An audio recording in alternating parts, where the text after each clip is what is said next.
Let's go ahead and let me see if I've got this ready. Let's do some black facts.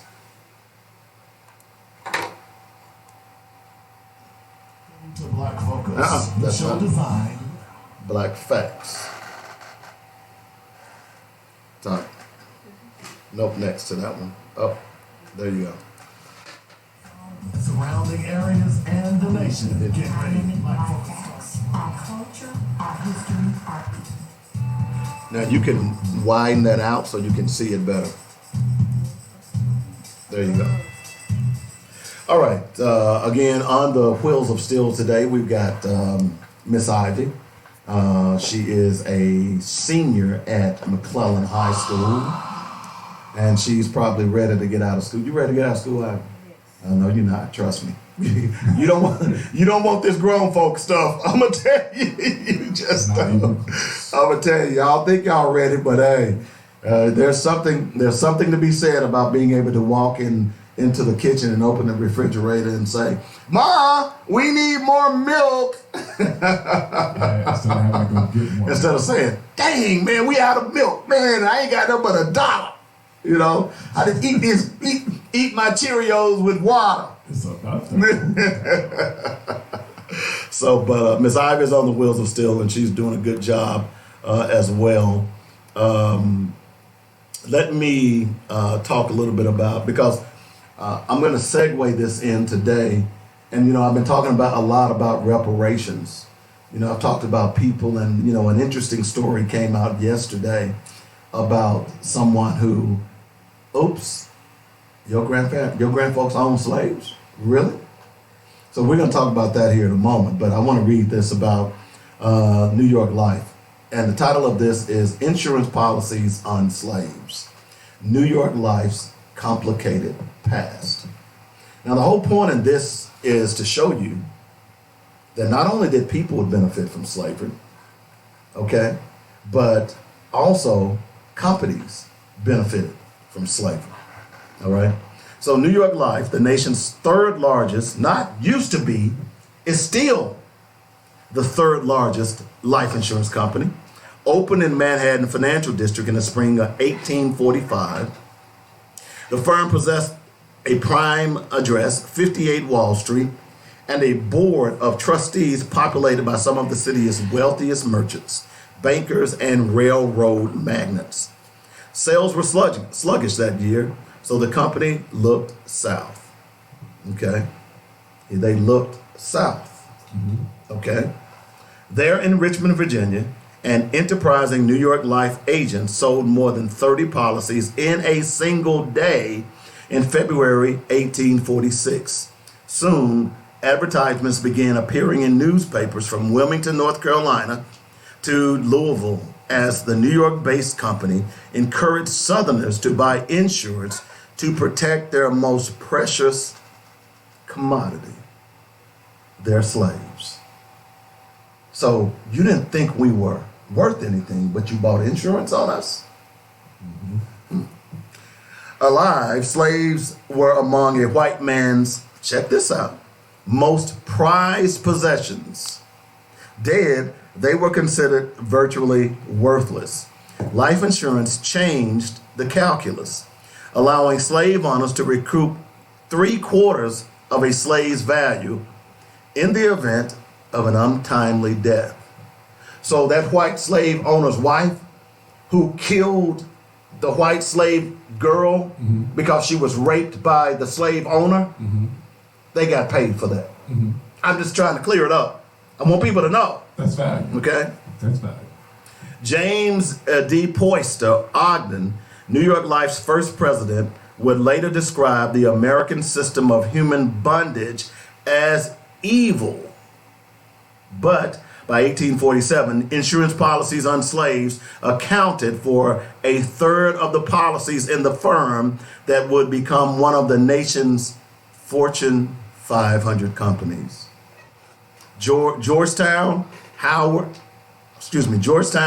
Harvard, and other universities have drawn national attention to the legacy of slavery this year, as they have acknowledged benefiting from the slave trade and grappled with how to make amends, but slavery also generated business for some of the most prominent modern day corporations, underscoring the ties that many contemporary institutions have to this painful period of history.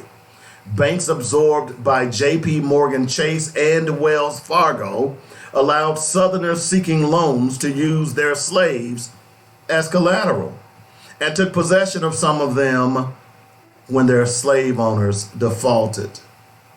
Like New York Life, Aetna, U.S. Life also sold policies to slave owners, particularly those whose laborers engaged in hazardous work in mines, lumber mills, turpentine factories, and steamboats in the industrializing sectors of the South.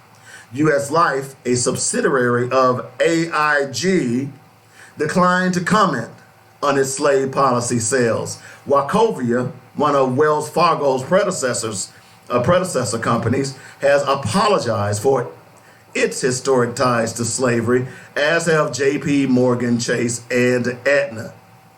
Did you get that apology? I did not. What about you, Miss Ivy? Did you get that apology, Mr. Williams? Did you get that apology? Did you get any benefit from that apology? These are Fortune 500 companies. They are billions and billions of dollars, and all they said was, "I'm sorry." That's it. Okay. More than 40 firms, mostly based in the South, sold such policies too. Though documentation is scarce and most closed their doors generations ago. The New York Life survived. Its foray into slave insurance business did not prove to be lucrative. The company ended up paying out nearly as much in death claims, about $232,000 in today's dollars, as it received in annual payments. But in the span of about 3 years, it sold 508 policies, more than Aetna and U.S. Life combined, according to records. Now the descendants of those slaves who were recently identified by New York Times are coming to terms with the realization that one of the nation's biggest insurance companies sold policies on their ancestors and hundreds of other enslaved laborers. Policy number 447 covered Nathan York, a slave who toiled in the Virginia coal mines where the earth often collapsed or on its subterranean workforce. Policy 1141 insured a slave known as Warwick, who fed the fiery furnaces on a Kentucky steamboat. Policy 1150 covered Anthony, who labored amid the whirling blades of a sawmill in North Carolina. The handwritten sales, insurance premiums, and expenditures, many described here for the first time, illuminate the inner workings of a company born before the Civil War that history has stirred anxiety among some New York Life executives who take pride in their multiracial workforce and customer base. They worry that news coverage about the company's ties to slavery may overshadow their efforts to provide philanthropic support to the black community. Let me stop right there for a moment. Philanthropic support for the black community. Now, I could be wrong. Do you know of any philanthropic support that New York Life has done for the black community? That's what they're doing now. Okay. That's what they do now. That's why I say, who make that money go? Where that money go? Where that money go? Yeah, where that money go? By the way, they hired their first black insurance agent in 1957. African Americans currently account for 13% of the firm's employees. What did I just say? You feeling A lot. you feeling bad. A lot. You feeling bad about slavery. You feeling bad that you supported slavery, but your workforce is only 13% black. Makes sense. Okay. It makes sense, Daddy. Don't get an attitude. It makes sense, Daddy. The company donates millions of dollars annually to causes and groups that benefit African Americans, the executive said. Really? Pointing to a $10 million endowment to the Colin Powell Center for Policy Studies at the City College of New York, sponsorship of the National Museum of African History and Culture, and other initiatives. The company was known as Nautilus Mutualist Life. The name was changed to New York Life in 1849. And that's our Black Fact for today. Black Focus Radio. For more dynamic Black facts, our culture, our history, Booyah. on Jordan Radio. Don't be getting a big head. So I got this now. And y'all can tell me. All right, so I wanted to read that because y'all know I'm on one for this reparations. Yeah, and, I know you all and them reps. and you know, at the end of the day, oh, is that your phone? Yeah. Okay. There is no excuse why reparations are not being paid, none whatsoever. These companies benefited simply issuing an apology, saying I'm sorry. It's not enough. That's simply not enough. Simply setting up $100 million endowment is not enough. It's not enough. I'm sorry, because that Center for that, what was it, the Colin Powell Center for Policy Studies at the City College of New York, how much of that benefits black folks? Dave, I don't know. And you know what? Well, That's a tax deduction. he is really into this today. Oh yeah, look, y'all know I'm tired of the lies. That's a tax deduction. That $100 million, that whatever money that they're giving, that I said $10 million endowment to the Colin Powell Center for Policy Studies, that's a tax deduction. They're writing that off. So you're not losing any money, but you made money and you profited off of slaves. The article even said that they're concerned that, sure, the word is going to get out that we paid money for slaves, and it should get out because that's an abomination. No ifs, ands, or buts about it. And we need to quit fooling ourselves with these white folks. I'm sorry. No, I'm not sorry. Okay? We need to quit fooling ourselves. And you know why we need to quit fooling ourselves, Mr. Robert? No, sir, please. Because Turtle Man, you remember you know who Turtle Man is, right? He's the head of the Senate. You know Turtle Man, Mitch right? McConnell. Yeah, Mitch the Turtle Man McConnell. So that's his new name, the Turtle Man? Well, it's been the Turtle Man as far as I know. Okay. But have you heard the latest from Mitch McConnell? I have not. Oh, you have not? No. You remember what Mitch McConnell said last week about reparations, right? Yes, I remember that. What did he say? Can you paraphrase that for us, Mr. Robert? Pretty much that Obama was your reparation. Exactly. In other words, he said, y'all can kiss our ass. Yeah.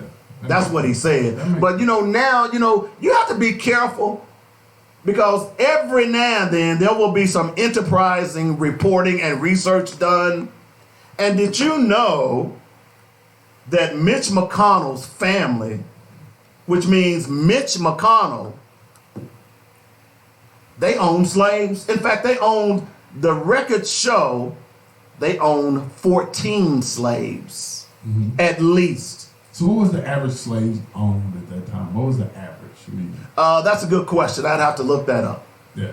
But his great-grandfather and his grandfather owned slaves. Really? So now we know, Mitch, now we know that you are a damn hypocrite and you are a product of your family raping and murdering black people. End of story. So at the end of the day, y'all need to bring the rain on Turtle Man. I'm just saying.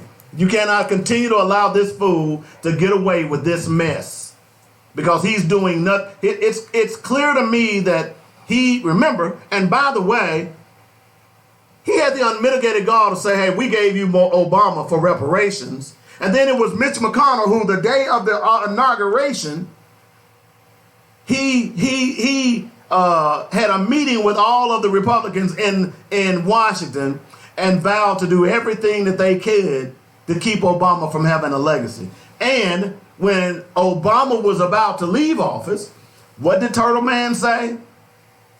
He was proud of the fact that he had ran interference with everything Obama had done. So y'all go ahead. Y'all go right ahead. I know y'all love y'all some Republicans. Okay? But let me just read a couple of this to you. Okay? Senate Majority Leader Mitch McConnell, who said recently he opposes paying government reparations to the descendants of African American slaves, has a family history deeply entwined in the issue. So we know now why Mitch don't want to pay up. We know now. Because this is going to affect his bottom line. By the way, this is the same Mitch McConnell whose wife's parents were discovered with 90 kilos of cocaine on one of their ships. I'm just saying that. I'm sorry, I digress. The two great-grandfathers, James McConnell and Richard Daley, owned a total of at least 14 slaves in Limestone County, Alabama, all but 2 of them female, according to the county slave schedules in 1850 and 1860. So they have documented proof that you are a descendant of slave owners, okay? The details of McConnell's ancestors discovered by the NBC News through a search of ancestry and census records come in the wake of recent hearings on reparations before the House Judiciary Subcommittee on the Constitution, Civil Rights, and Civil Liberties. Asked about the reparations issue, McConnell said he was opposed to the idea, arguing it would be hard to figure out whom to compensate. Well, you know what, Mitch? We know who to compensate on your end, bro. I don't think reparations for something that happened 150 years ago when none of us currently living are possible is a good idea.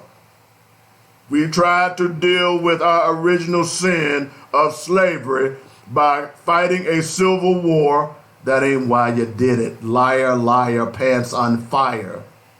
And by passing landmark civil rights legislation, we've elected an African American president. Did I sound like Turtle Man? Did I? Did I sound like it? I was trying to do the best I can. But the point is this, man, is that I'm looking at it like this. If you're Republican, I can't vote for you. And if you're voting for a Republican, you need to check yourself, particularly if you're black. And they're upset because this is history. If you're voting for a Republican or a Democrat, it don't matter, Daddy. Well, that's true. It don't matter. That's true. Don't do that, man. Don't sit here trying to make one of them worse than the other. Because they both the same. Well, that's true, too.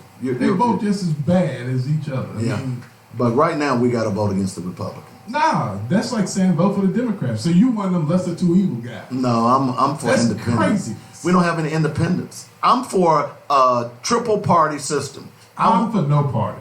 Well, I'm for an independent party. You know how we should elect our elected officials? How? Just like we do jury duty. Same way. What do you mean? What? Expound on that, Mr. Webb. So every 2 years, they just pull names out the hat, just like they do for jury duty. And you go serve. You hear Mr. Clayton over there laughing at you? Yeah, that's how you should do it. So you mean like Lil Pookie could possibly be a senator? Yeah. Yo, man, what up? What's up in here? We gonna party up in here. Because up in here. The great thing about that is that everybody has their own things, their own issues they dealt with. Mm-hmm. And so there may be a certain segment of the population that's dealt with this. Well, if you get Lil Pookie, then Lil Pookie can find out how to help remove some of the hurdles and whatever that issue is. I could just see Shanae being Speaker of the House. Hey y'all. Well, you got different shenanigans now. They just white, same ones. Ain't no difference. I don't know if jury duty would be a good one. Same. Well, here's why I would object. You gonna get just as much done. Wait a minute. Here's why I would object, because tell me why you object. Think about how they what do? They strike black people from jury duty. Well, the good thing about this is you can't be striked. So they pull your name, you serve. That's it. That's it. So is that the key to keep people from avoiding jury duty? Hey man, you serve on the jury, you become a U.S. senator. Nah, it ain't like that. You pull their name just like you would do jury duty, and they serve. That's interesting. That's an interesting. Because everybody seems to believe that you have to have a certain amount of education to do whatever. But if that's the case, look at the people we've hired. They haven't done a good job. No, they don't. So no, they haven't. I think it's BS. I agree with you. I think you just pull regular everyday folks and let them change our country. That's how you make it happen. Well, and to be totally honest, I am for that simply because I agree that the people that are in office, they haven't as Stevie Wonder once said, you haven't done a damn thing. Yeah. And all you do is, and that's why I'm for new folks, new people. I don't care if they know how to serve or not. Put them in there and let's do trial by fire. They cannot be any worse than what's already happening in our Congress. So, and that's kind of why I'm in this local race here in Ward 36. I want new blood. Don't want nobody that's been in status quo. I just don't. Want some new blood in there. So who you want in there? I'm going to be honest with you. I'm going to tell you who I'm leaning towards, and that's Roderick Talley. Okay. Here's and I've said it before, and I'm going to say it again. And this is not an endorsement, but here's what I want in my representative, in my senator, in my ward person. I want a person who is not afraid to say what needs to be said. That's cool. Okay. Hell with that. Okay. Listen. You asked me. Okay. I did. Okay. I want a person who is willing to fight.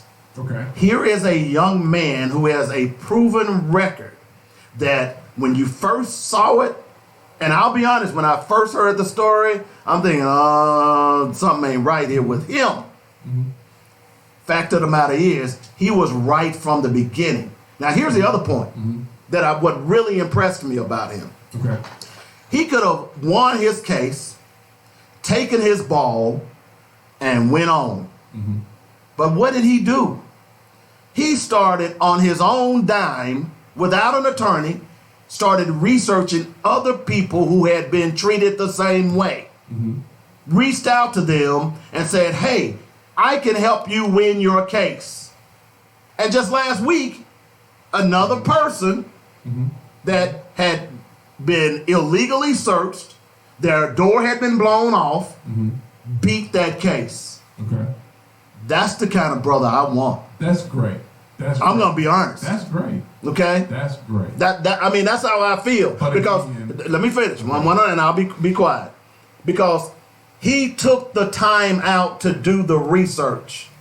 So what that says to me is that this brother is going to do his due diligence to know what he's doing, to know what he's talking about. Now, other people may not, but based on this guy's history, he has.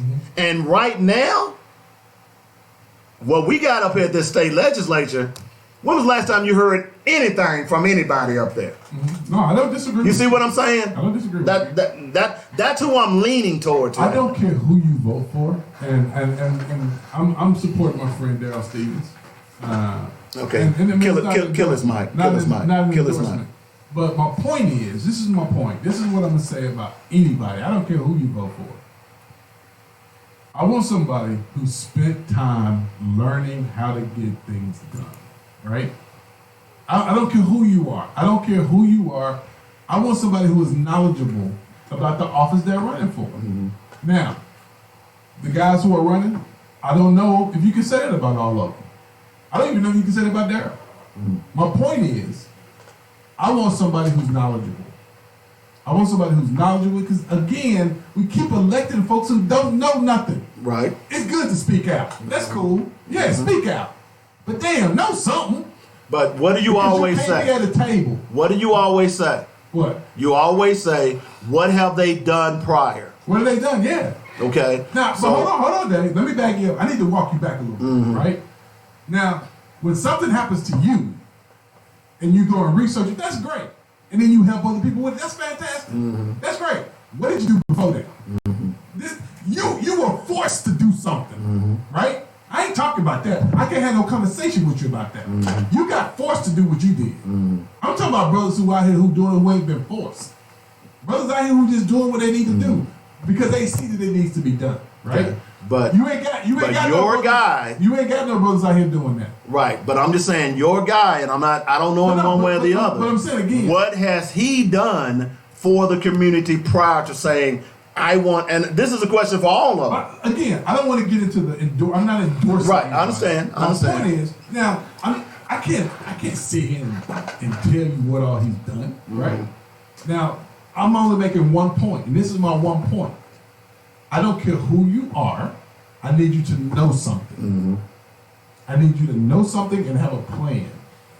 I don't know. I ain't heard none of these guys say they got a plan. I haven't heard any of them say the plan. Yeah. I ain't heard them say none of that. I can't. Why we voting for folks who doing the same damn thing? I agree. mean, how you gonna expect something different at the Capitol if you put the same damn people there who don't know nothing? I agree. You just sending the sheep off the slaughter. Mm-hmm. They don't know nothing. But of course, everybody says he's the best one. Why? Well, because you see what he did. What he do? You see what I'm saying? I mean, I ain't knocking nobody. My point is, at some point, if we want our elected officials to be better, we gotta hold them to a different standard. And that different standard is you need to know something. I don't give a damn about none of that other stuff. What do you know? Well, hopefully we're going to be having a debate here real soon with I think it's 4 people running for that office. 4 or 5, yeah.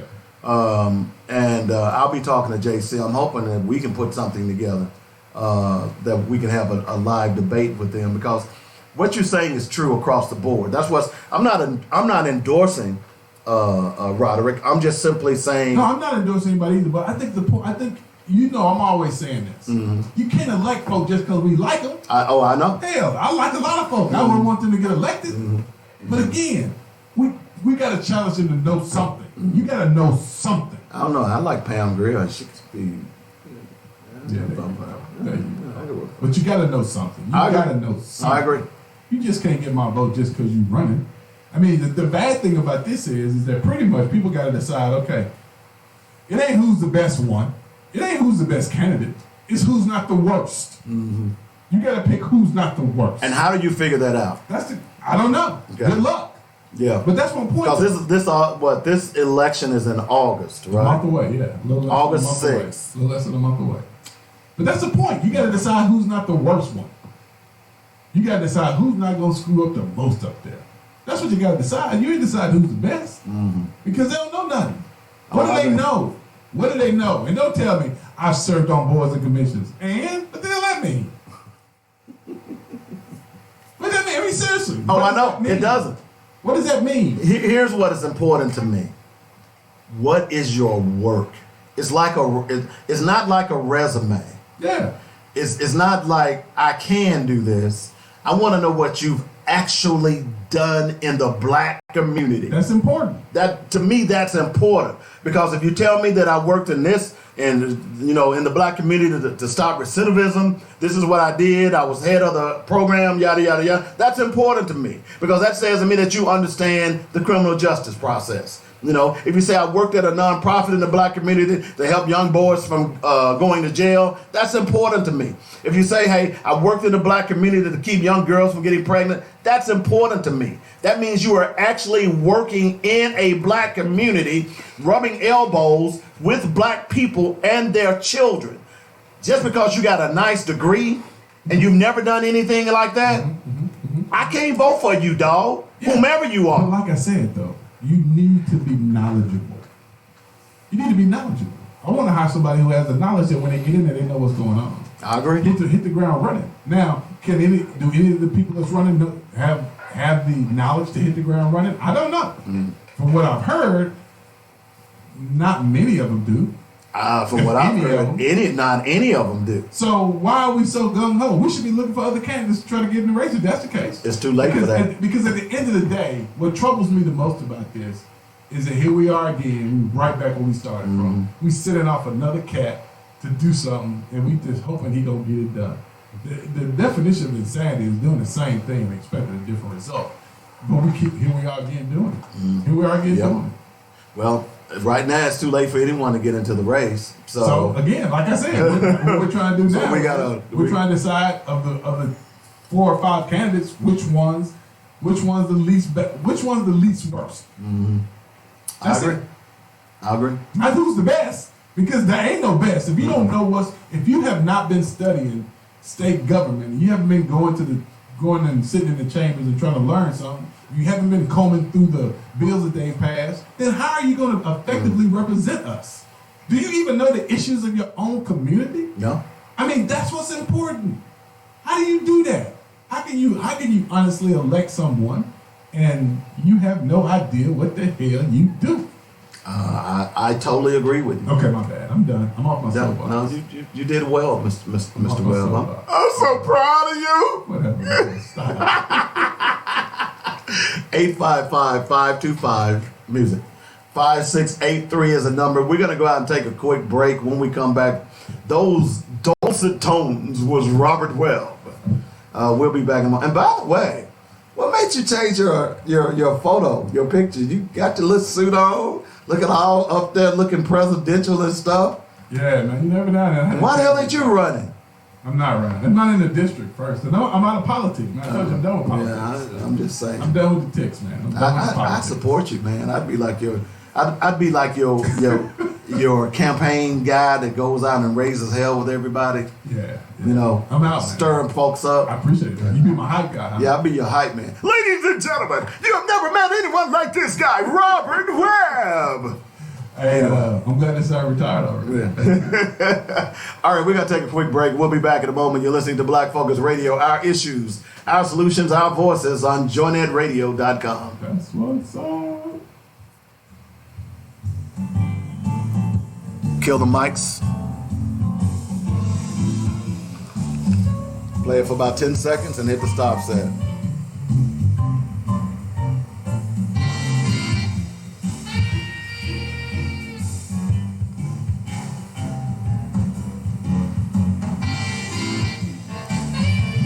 Ladies and gentlemen, Saints and Raw, Fade. get ready from Sumter, South Carolina. It's Okay. Minister Lee Now you need to go back and reload the bed. Because when we come out of the break, you need to play the bed again. Minister Lee Burgess and Resurrection, a talented bunch of seasoned. You can play it from there or put it in the box. It's whichever way. Either way will work. Save me, Jesus. I want to talk a little bit about Resurrection. This coming back. is available Well, on at the all top of the hour, in the 1 o'clock hour, we want to talk about this thing going on in North Little Rock about this.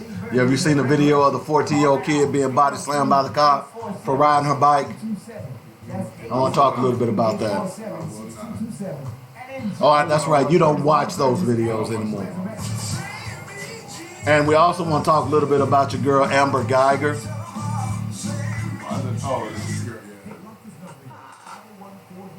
They're doing, you know what? I believe she's going to get off. Now, if this woman gets off, if black people don't ride, they can do anything they want to us. I'm going to be honest with you.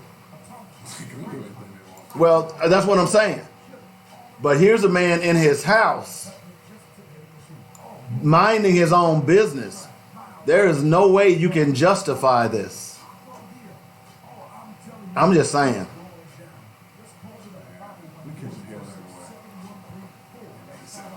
Oh, by the way, did you know that Sade was a black mermaid? Sade was a black mermaid. What you mean? Remember the song she did? She was dressed. She was a mermaid. Oh, yeah. She was a black mermaid. Come on. She was. Her real name is called Mamie Wata. That's what the African name for a mermaid is. Right. Okay. Mamie meaning mother, Wata meaning woman. Okay. That was 10,000 years before white people just stole the issue of mermaids.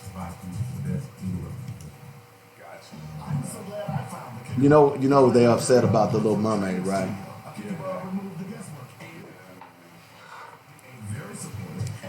Make sure that's up to the black line. Okay.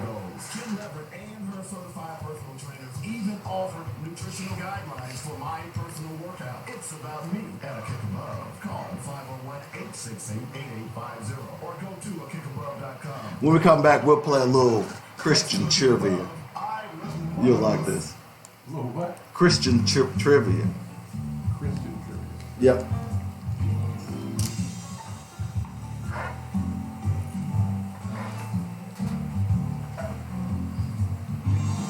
Are my mics on? You got to point at me and let me know it's on. Boom, boom, boom. You got to point at me. There you go. All right, welcome back to the show. Next hour, we want to talk about what happened in North Little Rock. In fact, there are a couple of things breaking in North Little Rock. I even think I had that conversation to you. We'll talk about that next time. I think I even mentioned to you about a person in North Little Rock that I didn't feel comfortable with. And we'll talk about that in a moment. But we're going to play a little Christian trivia for the rest of the hour. It's who said this? Okay? Christianity is the most perverted system that ever shone on man. Who said that? So what? Say it again. Christianity is the most perverted system that ever shone on man. Oh, Malcolm X. Nope. Malcolm X. Nope. Say it again. Read it again. Christianity is the most perverted system that ever shone on man. Ever shown on man. I should have went back further. That's your boy Benjamin Franklin. Close. Nope. Not Thomas Jefferson. There you go. Thomas Jefferson. Tom, Big Tom. The man who wrote the Bible, who wrote his own Bible. There you go. Big Book of the Tom. Nazarene. There you go. Big Tom. Wow. Wow. I'll explain my method to this madness here in just a moment. Thomas Jefferson. Here's another one. I have found Christian dogma unintelligible. Who said that? That one I do. Like the last one I thought I did. Mm-hmm. I can't remember that one. I know who said that one. Once you said, I'll be mad at myself. You just mentioned him. Benjamin Franklin. Benjamin Franklin. I knew it. Because Benjamin Franklin, he was an atheist. He was an atheist, yeah. Okay. And he was the one. If not for Benjamin Franklin, we would have had a bunch of Religious, God this, yeah. God that, in the Declaration. of Exactly. Independence. But Benjamin Franklin was the one that said, "Hey, we have to separate church and state." Exactly. Because those two cannot coexist. And unfortunately, we still haven't learned that. No, we haven't. Yeah. Who said this? This would be the best of all possible worlds if there were no religion in it. That one I don't. John Adams. Really. One more. The Constitution is the guide which I never will abandon. The Constitution is the guide which I will never abandon. It didn't say the Bible. Is that Thomas Paine? George George Washington. Washington. Okay, so I knew it was Okay? So the reason I'm bringing that up, because yesterday I had a story and a friend of mine approached me after the show yesterday and was up. She called me, she was upset with me because I had a story as it relates to why we should not have prayer in schools. Okay. That story was about a teacher, a middle school teacher, that in her spare time, she ran a white supremacist blog.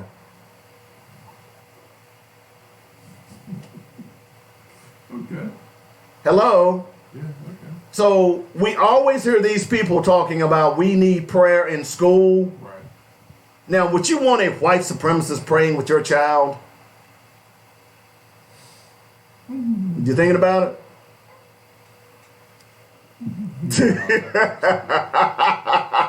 You didn't answer, so I was just wondering. Maybe you said, well, that may not be a bad idea. No. And then, of course, I use the examples of when we had quote-unquote prayer in school, we had black people being hung, being castrated. But that was prayer in school. But I always, and this, I don't know, someone must have heard the show and they posted it on my wall yesterday. And this is my very point, that when white people try to change history, this is why history is so important. The first thing that they'll holler and scream is that we are a Christian nation. Well, when you hear that, you should know that those people don't know a damn thing about history. Because at the end of the day, the founding fathers of America, why did they come to America anyway? Well, say that again, Brother Williams. Religious freedom. All day long. That was the reason they came to America. They didn't come to America for anything else except religious freedom. All day long. Okay? Yeah. King George was trying to impose a tax. Yeah. okay, trying to make them worship the queen, so to speak. And they said, no, we not doing this, we leaving.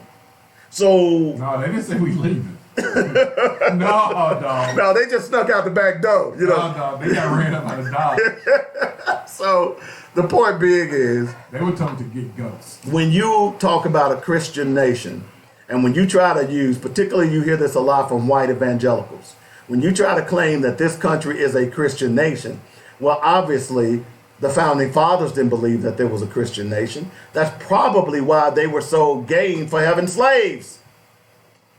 Because if they were Christian, maybe they wouldn't have had slaves. Right. And every one of those men that I talked about had slaves. They raped slaves. Well, I mean, They raped little boys and little girls. but, I mean, it's really important that we start to have a conversation about value. I said this morning on the radio show. It's important that we have What a radio conversation show? around value. Community Voices. Is that your radio show? It's not mine. I co-hosted with a couple of people. Oh, but I ain't never been invited to your little radio show. Is that what I'm saying? Would you like to be invited? To No, I don't want to come to your little funky show. Every time I ask you, you do the same thing. See what I'm talking about? Jesus. So the thing is, man, is that we have shown that we don't value black folk. Mm-hmm. We don't value each other. Now, this thing about guns in school, this is the ultimate test of value. Mm-hmm. Because you could say, hey, you know what? I know you don't value my parks. I know you don't value my neighborhoods. I know you don't value everything else. But I'd be damned if you can let them say that you don't value our kids. Mm-hmm. You don't value our black and brown kids. Because, man, if you put guns in school, essentially you say to us, we don't value your kids. Mm-hmm. Because you know the things that can happen with guns in schools. And the things that troubles me mostly about this is that we're having this conversation. And the reason they're even talking about putting guns in schools is because we've had white kids go into these schools and shoot them up. And any time things like that happen, We've had who? you've had white boys go into the schools Really? and shoot them up. Yeah. I can't remember one situation where there was a black man who went into a black boy who went into a school and shot it up. Nope. But they're doing this because they're saying to protect our kids. But we already know. You already criminalizing black boys in school. Mm-hmm. So why would we support putting guns in school? At the 58, Why would start we? the music. Okay, so again, this is all about value. And let me tell everybody, you can stay at home on anything else. But if you stay at home and they start talking about value of black kids, that's when it's over. It's over. We done. If we lose right here, it's over. We done. Well, there are some black people saying, I think that's a good idea. Well, they just damn idiots. I'm sorry. Ain't no. There's nothing good about giving white people guns in school at all. But there are black teachers, they'll be able to carry guns There is too. no different. Just because I say it's the same thing I said about the police and say about teachers. There is no difference between them. Even when the girl at McClellan, when she got hit by the principal, you had all the teachers saying, "She hit her first." I ain't see that. I just saw the teacher knock the hell out of her. I ain't see her hit her. Because if she hit her, somebody recorded that too. That's my point, right? But again, here we are having these conversations about guns, and we talking about value, and everybody want to talk about teachers. I ain't got nothing to say about no teachers. Y'all do what the hell y'all want to do. I'm talking about black kids now. I'm talking about black boys and girls. I ain't talking about Hispanics. I ain't talking about nobody else. I'm talking about black kids. I'm talking about black kids. I got black kids. Everybody seem to care about my black kids. But I got black kids. I'm talking about black kids. Robert, you're being racist. You're not even worried about other kids. I'm a black nationalist. I'm a black nationalist, just like the white nationalists. I care about what happens to black folks, just like white nationalists care about what happens to white folks. I'm cool with white nationalists. I am too. I'm cool with y'all. They get mad at me when I tell them I ain't carrying no water for anybody else but black folks. Yeah, ain't nobody carrying water for me. Exactly. I ain't heard the Hispanic consulate come out and say we oppose you putting guns in school. Nope. They got kids that go to live our school district. Yeah, What about the LBGPTQXYZ? I ain't heard them speak out about it. That's my I've point. heard nobody speak out about it. I've heard nobody speak out about it. The only thing I'm saying is, like I said earlier in the show today, that if a brother want to go down there with us, you're more than welcome to come. You got to call the number though. And I'm gonna tell you that our consequences for betrayal. I'm just letting you know that before you even call. There are consequences for betrayal. But I'm gonna tell you this because it's important you know that, right?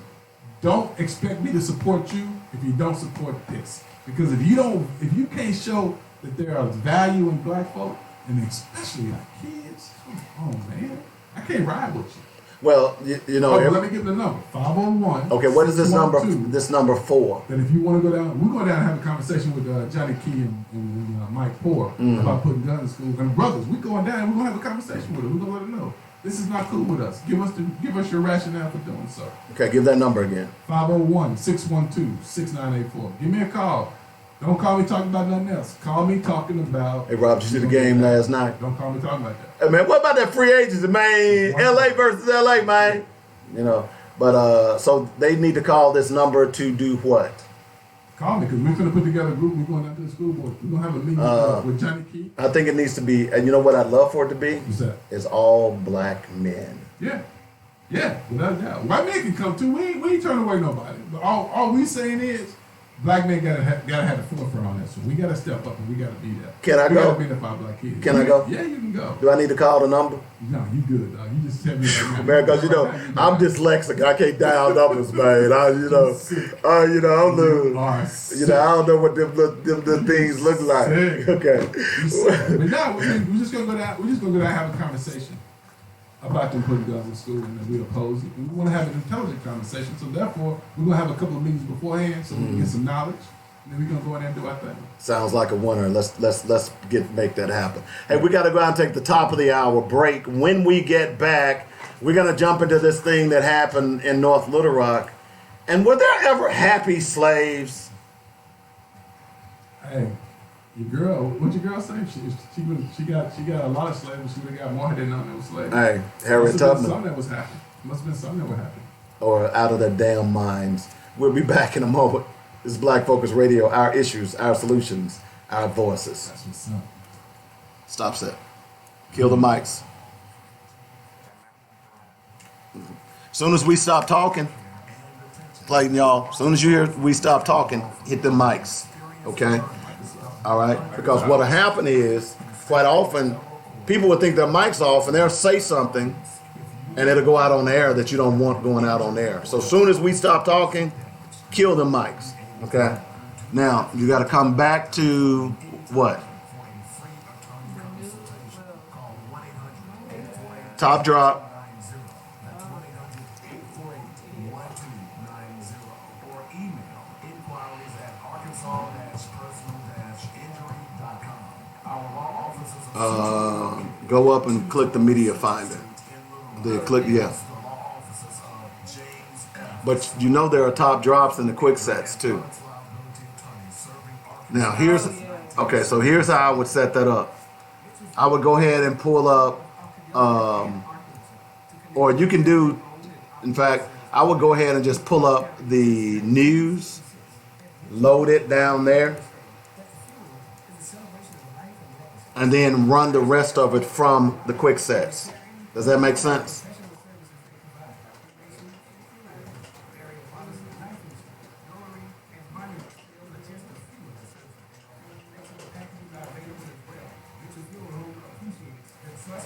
So you can go to top drops.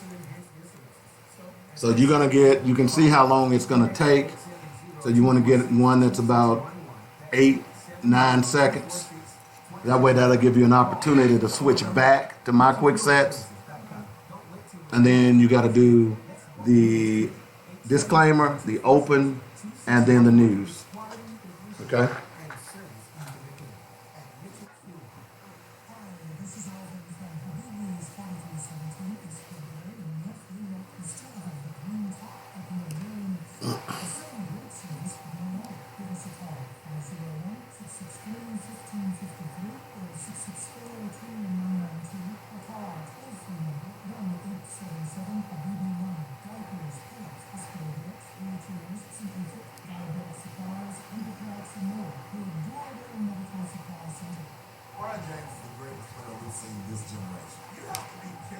So we'll take another break about 20 till 2. So you need to be aware. So when we start getting close, you need to give me the break sign. Okay? And when you give me the break sign, you need to start the music low and then bring it up. Okay?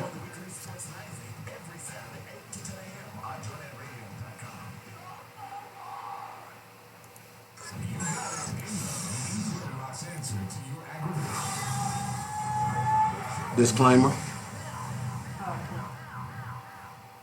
The views and opinions expressed today on Black Focus Radio are not the views and opinions of the And then the open. management or its advertisers. Now you see, now notice you can do it multiple ways. It's just whatever you're comfortable with. Focus Radio. And I'll be honest, I don't do it the same way. I'll be honest, I don't think I do it the same way every day. I'll do something different every day. But it's whatever you're comfortable with. Central Arkansas, surrounding areas, and the nation. Get ready. Black Focus starts right now. Phone lines open at 855-525. And obviously after the news plays, you need to come back with the bed. Okay?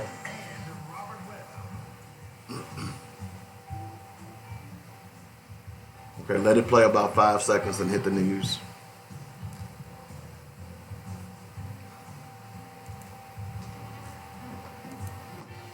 Give me some volume, monitor. It's Reminded Ivy with today's Black Focus headline news. In today's headline news, Arizona teen stabbed to death at convenience store allegedly for playing rap music, and civil rights activists are calling for a hate crime investigation. Senator Mitch McConnell's great-great-grandfathers owned 14 slaves, bringing reparation issues close to home.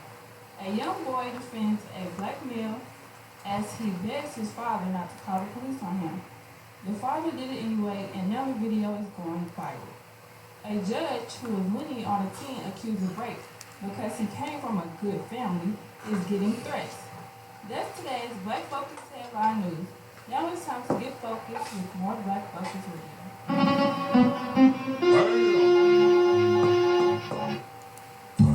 Go, my interns are bad. Woo! She popping it off. She popping it off. Popping it off. She popping it off. Give me the mic. Yeah. Okay. You got the wrong ones on. 3 and 5. 3 and 5. Yep. Yeah. What's happening? What's up?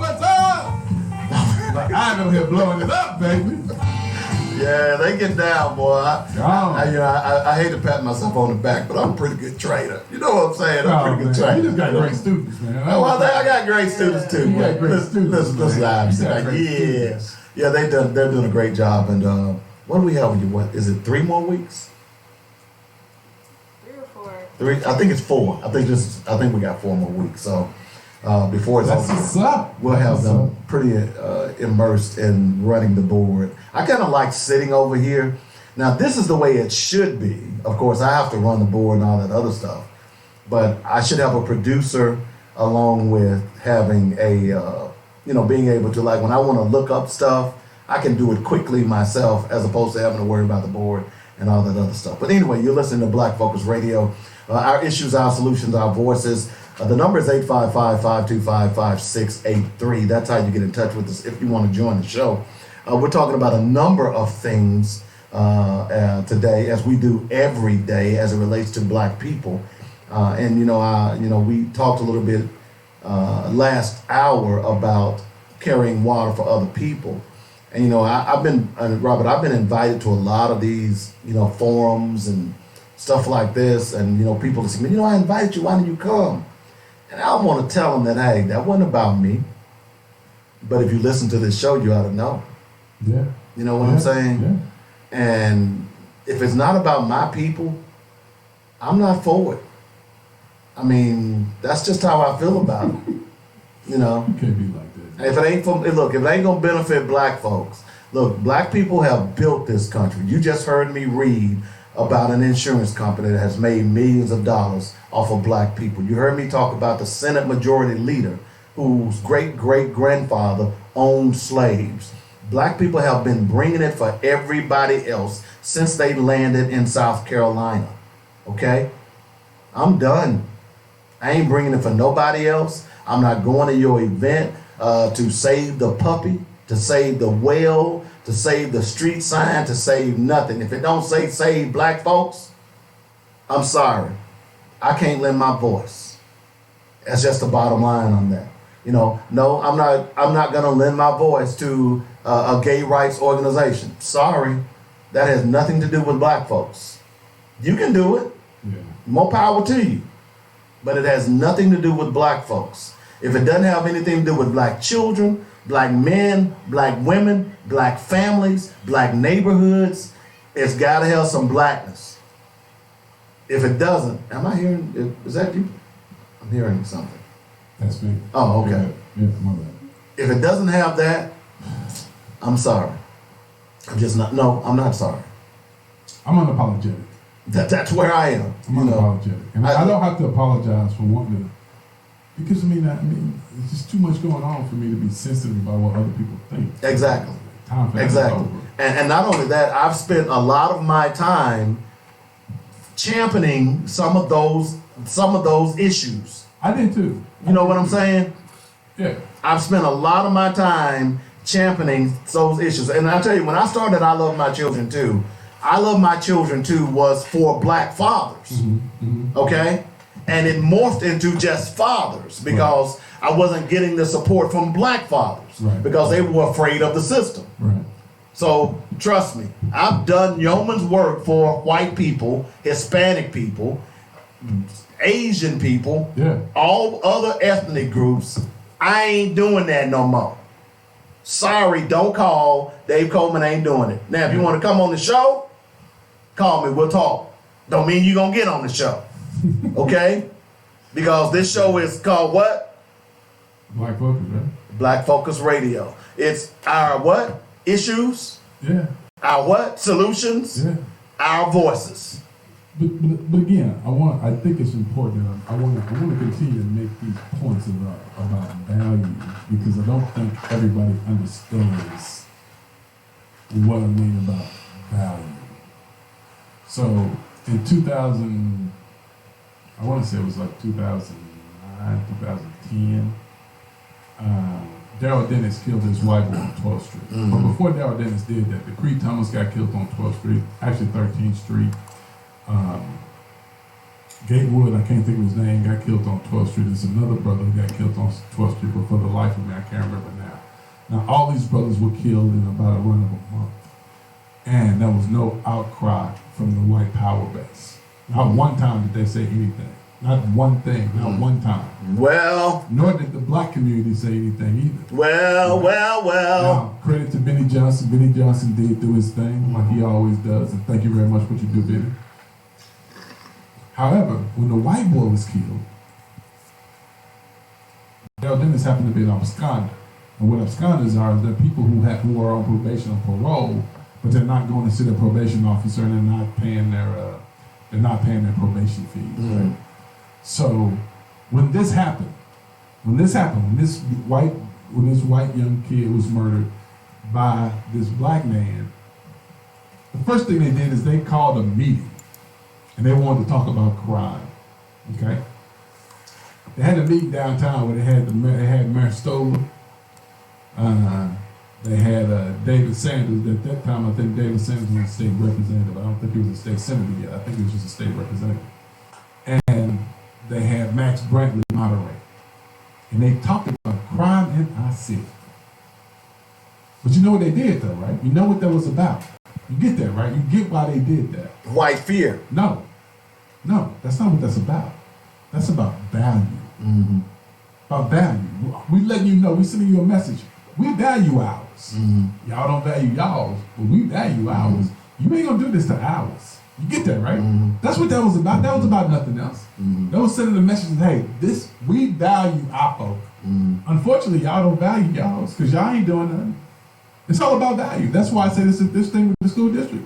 This is a linchpin. If you don't fight for this or fight against this, you're done. Our kids are done. We might as well move to another city because it's over with. Well, a lot of people are doing that. They sending a message. Well, I mean, they're sending a message with the school system. They're sending a message politically. They're sending a message with what they're doing or the lack of what they're doing in our communities as far as redevelopment and things of that nature.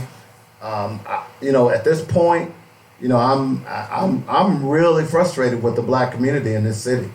I really am, because it's almost like you're sitting back and letting them do it. And then you complain after the fact. Well, when you say, well, bro, when we were out, the classic example is that when we were trying to get those petitions signed, remember the story I told you where the black woman went off on me when I asked her to sign the petition about at-large voting? Mm-hmm. She went smooth off on me. Yeah. You know, Because again, they don't understand the impact that at-larges have on the overall city. on their own communities. But again, they don't care because you don't care because one or two of them get your trash picked up. That's stuff they should be doing. You should have to Yeah, call right. them, like, That's get your their trash job. picked up. No, that's what the city's supposed to provide to you. The city's supposed to provide you certain services, and that's one of them. You shouldn't have to call somebody to pick up your trash. Your trash should be picked up every Tuesday or whatever day they're supposed to pick it up. That should be done. You shouldn't have to call someone to get your trash picked up. That's just it. But again, that's about value. Yep. Because if you look at your community, think about this, y'all. I want everybody to think about this. You invest your money where you see value. Right. Get that now. You invest your money where you see value. Right. You don't see value in black folk, you don't make no investment in black folk. And that's kind of sad because that means that we don't see value in We don't see ourselves. value in ourselves. 855-525-5683. Want to talk about this story real fast about the young lady in North Little Rock, 14-year-old Mary Barton, who she was accosted by a police officer who demanded her ID because somebody had called the police on her because she apparently had rode her bicycle in his yard on his property. Now, here's what boggles my mind, that a police officer, too, would respond to a kid riding their bike in somebody's yard. That's what really boggles my mind about this story. So the odds are, now I don't know, but what are the odds that the person who called the police was white? I don't know that to be true. Doesn't matter though. Okay. It doesn't matter. What color they are. I know. But the fact that the police would respond to someone riding their bike, and not only that, the guy said, whomever called said, and it might be stolen. Now, really, how'd you know that? Okay. So the police officer shows up. The young girl riding her bike claims it was stolen. She's had the bike since December. And not only that, he then demands her ID. Now, let me ask the question here. I'm going to take an impromptu poll with I know one of them drives and the other one doesn't. So, Jemiah, you don't drive yet, right? No. Do you have a identification card? You do, all right? Clayton, I know you do because you have a driver's license, right? What average 14-year-old has an ID card? Think about it. I know when I was 14, I didn't have an ID. Yeah, we didn't have IDs back in the day. You know, I think our first ID was a driver's license. well, let me tell you, what I used as an ID was my boys club card. It wasn't necessarily an official ID. Well, you remember our Boys Club cards back in the day was like this little block. Yeah. That they chiseled our name. Exactly. Remember that, right? Yeah, That was back in exactly. the day. So you couldn't tote that around Right, all the time. right. But they also gave us a little blue card. That was later. They No. gave us a blue card? Yeah, they gave we us never got a blue card. yeah, we got the big block. We got Well, the big brown block. we had that, but we also had a little blue card that we would when you played when I played baseball over Lamar Porter. Okay, but my point being is that the average 14-year-old does not have an identification card. Right. Okay, Right. so when she says, and apparently she's been taught by her mama, because she says, I don't have to show you my ID. The cop apparently got indignant about that. Did he really? Okay, because she's right. And if you would have used common sense, you would have known, well, damn, this is a 14-year-old. Even if you didn't know, you could have said, well, how old are you? She could have said, well, I'm 14. Well, you should have known that she didn't have an ID. You know, last I checked, we ain't got to carry slave papers anymore. You see what I'm saying? So what that was a suggestion from that cop that, hey, where your slave papers at? Oh, you don't have your slave papers? Right. I'm going to beat you. Even more important, even more importantly, I don't think he would have did that to a little white girl who looked like his daughter. I know he wouldn't have. But that's the thing. Again, I go back to the point, guys. This is about value. Because when stuff happens to black folks, what we do? Nothing. Well, what did she do? She should have told him. She should have gave his ID, and then he said, "Well, you know, she's 14. She don't have an ID." Well, she should have answered this question. No, she was. Yeah. She has a constitutional We make right. excuses for them. We make excuses for being abused. Exactly. We make excuses for it. Exactly. I'm not making excuses for anything. Right. He should have put his hands on that girl, just like the one that showed the video they showed down in Texas. Shouldn't have put his hands on that. No. The little girl who they just slammed to the ground, put his knee in the back, all that kind of stuff. No. See, thank God I have no girls. Yeah. 'Cause God, I'd be in prison. Well, Because you only got one time. You got one time, player. Well, I told you what I I'm did coming about the at guy you. in Pittsburgh to my daughter. Yeah, I'm coming to get you. You know, I called him in Pittsburgh. Yeah, I I'm said, coming to get you. I told her, I said, look, a lot of them may not have fathers. I said, but this one right here, Yeah. that young lady that you're harassing, she got a daddy. All black girls got fathers. We all, when it comes to black kids now, I think we all have a responsibility. I agree.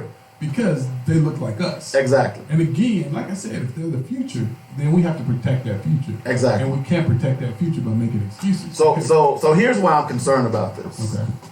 Because last week, a police officer in North Little Rock was fired because he broke a white boy's arm. Uh-huh. Now, remember, Uh-huh. this your little 14-year-old. Value. This is value. I know, that's why I'm going this. Okay. This little 14-year-old girl was riding her bike, Mm-hmm. okay, having fun in the summertime, Mm-hmm. hot fun in the summertime. Mm-hmm. The 14-year-old grown-ass man was in a stolen car, Mm-hmm. refused to pull over, Mm-hmm. okay? They pulled him out of the car, apparently raised his arm too high, it broke his arm. Mm-hmm. He sued and got $30,000, and that police officer probably needed to be fired anyway, Mm-hmm. but the fact of the matter, he was fired, Mm-hmm. okay? Again, value. But, and by the way, Larry Jegley, the same prosecuting attorney who refused to bring charges against Charles Starks for murdering and lynching Bradley Blackshire in public, decided that he was going to press charges against this cop who apparently used excessive force. And the reason I'm bringing this up, because you're right, Robert, it's about value. And people that are listening who are in the Little Rock area, we need to pay attention to this now. Let's look at the value. Here was a young girl who was minding her own business, enjoying the summertime, and because the cop decided to violate her civil rights, will he be fired? Will charges be brought against him, Larry Jegley? I think that's important to watch. And by the way, I want to remind you, based on what Robert said earlier in the show, that Larry Jegley is a Democrat. Did y'all hear me? Larry Jegley is a Democrat. So what y'all want to do about that? They all Democrats. What y'all going to do about that? They all Democrats. When are y'all going to stand up if you really care about your children? They all Democrats, play. Oh, I know. They all Democrats. If you really care about your children, look, this could have been your child. Look, when I was 14, that's all I did was, bike riding was a thing, man. Yeah, we rode bikes. That's all we did during the summer. Right. In fact, we rode bikes to Hot Springs, Arkansas. Yeah, we rode bikes everywhere. Dude, I'm telling you, we did a bike hike to Hot Springs. Spent 2 nights in Gulf Gorge and rode back. But my point is, what will be done? Because again, Good question. Because again, black folk gonna do what they always do. Black folk they're gonna, you know what? That little girl should have just told that man. She should have just told that man she ain't had no ID and been done with it. She know not to be sassing back. Oh, now we back in the 1930s. Oh. But we teaching our kids now. You don't You don't sass the white man. Don't be intelligent. Be an idiot. Continue to be an idiot. And clearly someone had told her that she doesn't have to show him his ID. Yeah, but when is enough though? When do we finally say we're no longer accepting this? That's the question. Again, these things are linchpins. To me, these things are serious linchpins. If we can't protect our own kids, then who do they look for protection? If we can't. It's If we can't protect an our excellent own question. kids, who will protect them? Because we know the police ain't gonna protect them. Police shooting and killing our kids, and they want to give them guns in schools. So who gonna protect our kids if we don't? Who's gonna do that job for us? I'm sitting here right now looking at that video, and they handcuffed this little girl. I can't And watch while- that no more. And while she was handcuffed, he threw her to the ground. That right there means See, I'm like you, Robert. At what point are we gonna get sick and tired of being sick and tired? they should already be. sick and tired of Even this. her brother came out to try to help her, and they threw him on the ground. This is pathetic. Now, again, I want to ask the question: where are our leaders on this? Why aren't y'all saying something about this? Not one of you, not a church leader, not a politician, not a so-called self-identified leader in the black community. Notice I said self-identified. Not now one of y'all has said a word about this. This is why Little Rock is in the predicament that it's in. There is no leadership in this city. Anytime, look, I don't care what the little girl did. Number one, now that we know the details, that she was riding her bike, and in all likelihood, I mean, look, I can imagine when I can see kids now riding bikes, and particularly if there are driveways, what do kids do? They'll ride up on the driveway, ride down the sidewalk, turn around in somebody's yard, and go back out the driveway. How many times? I know I used to do that. That's what kids do. And someone's gonna call the police. You know what the police should have said? What? Sir, that's not a crime. Nah, nobody said that though. You see what I'm saying? Yeah, but nobody said The that. police should have said, sir, we are not going to spend manpower coming out to chase a 14-year-old kid that's on a bike. Now, I know they didn't know she was 14, but when the police got out there, at least the most he should have done was said, hey, are y'all riding in somebody's yard? Now, don't cause any trouble. Stay out of their yard. And you know what those kids would have done? Yes, sir. Yeah. But instead, this cop, he decided that he wanted to send a message and traumatize this girl. That's all this was about. I'm the cop. I don't disagree. I'm the power. Yeah. You are trespassing. I'm gonna, if you don't do what I tell you to do, if you don't even ask for this girl's ID. All you simply say is, hey, someone called the police, said that y'all were running up in his yard. Y'all just need to stay out of his yard. Boom, you go on about your business. Yeah.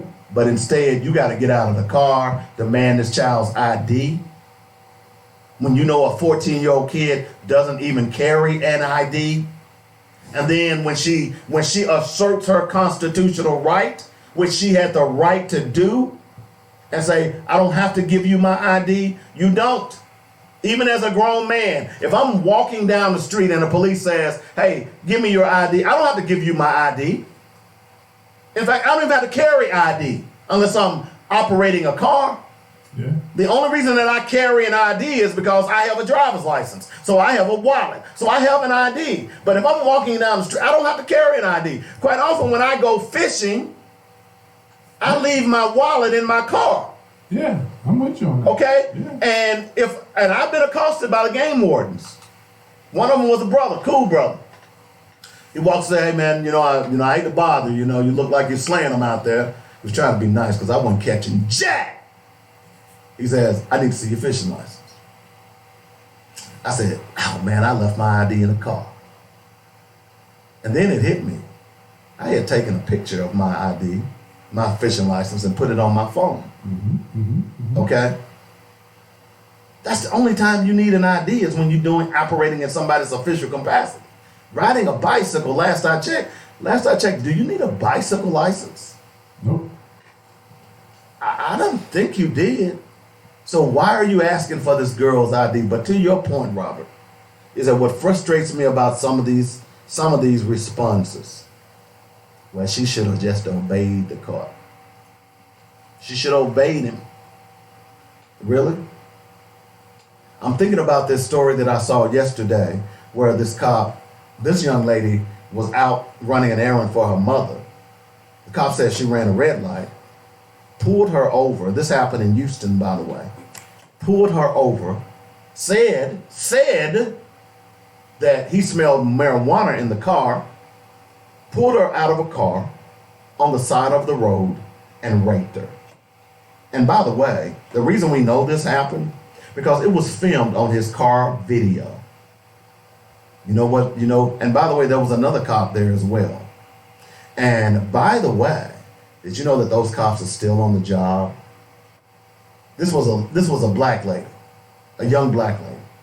This cop is still on the job. Yeah. Yeah. So again, it goes back to value. And what I don't understand is why now you tell me, in that particular case, what should that young lady have done?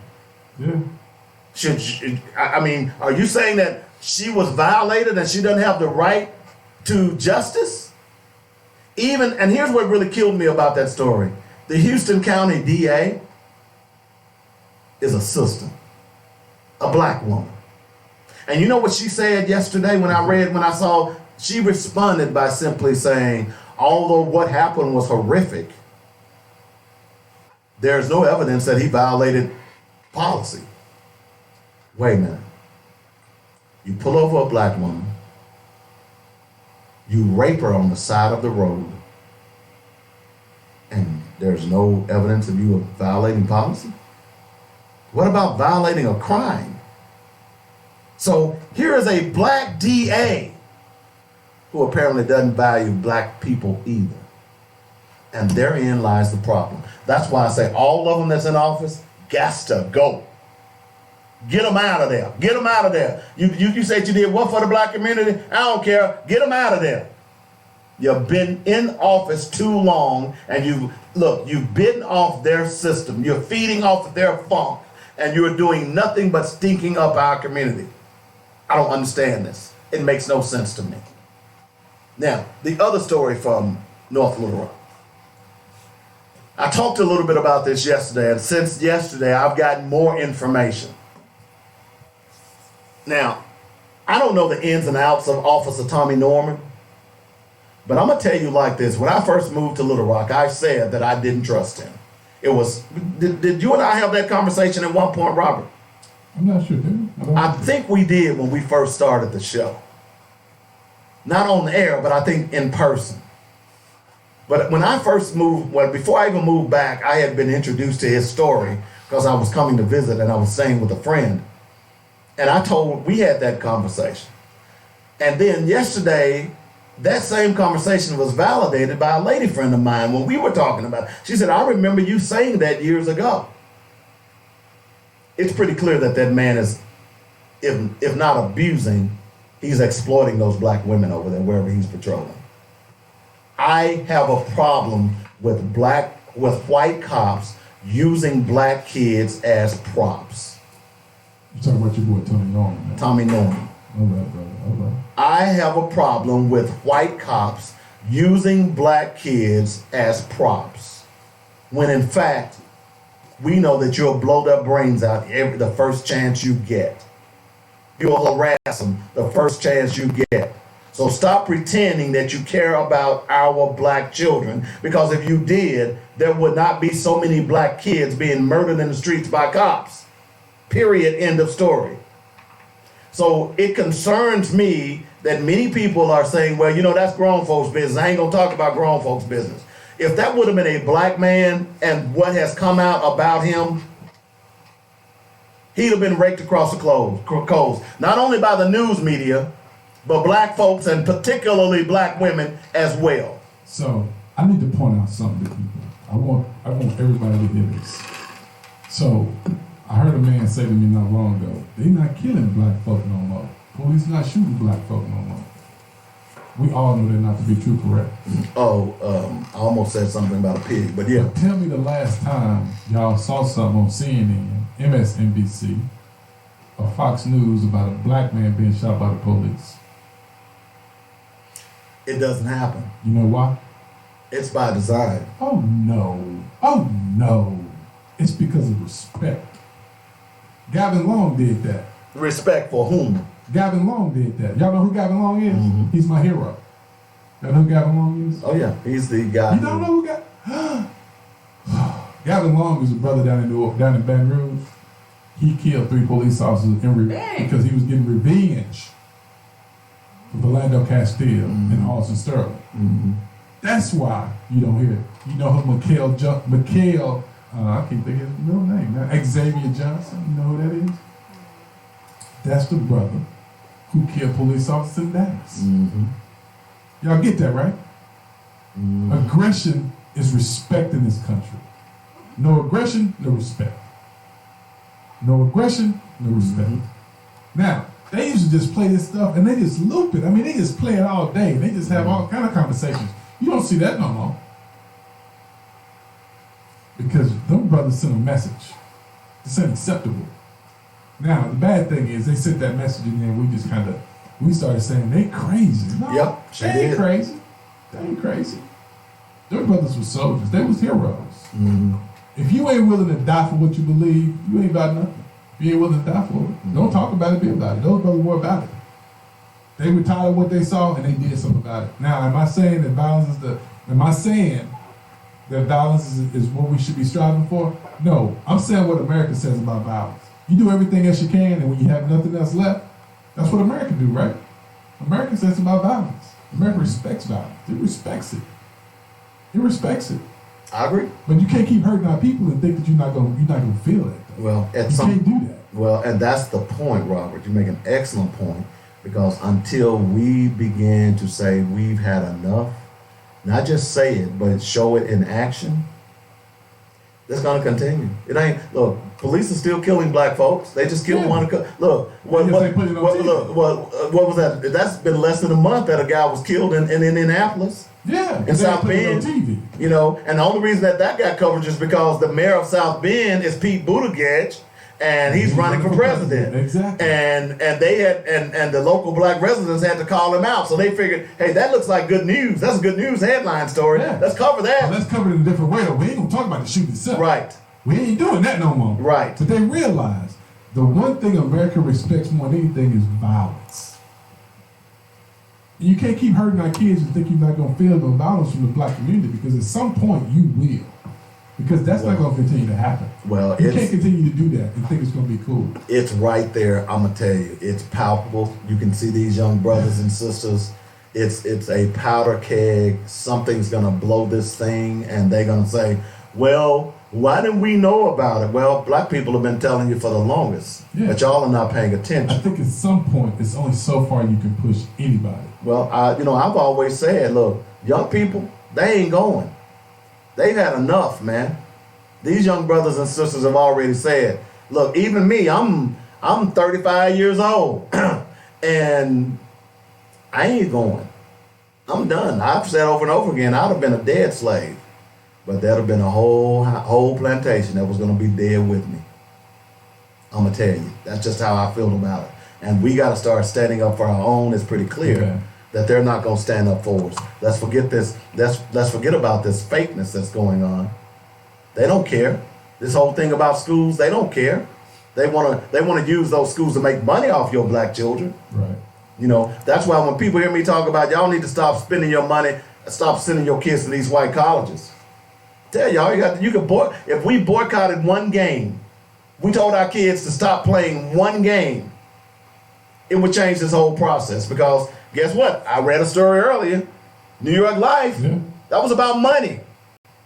Now they're worried. Oh, we don't want the word to get out that we sold insurance policies on slaves. They're scared because they know that's going to affect their bottom line.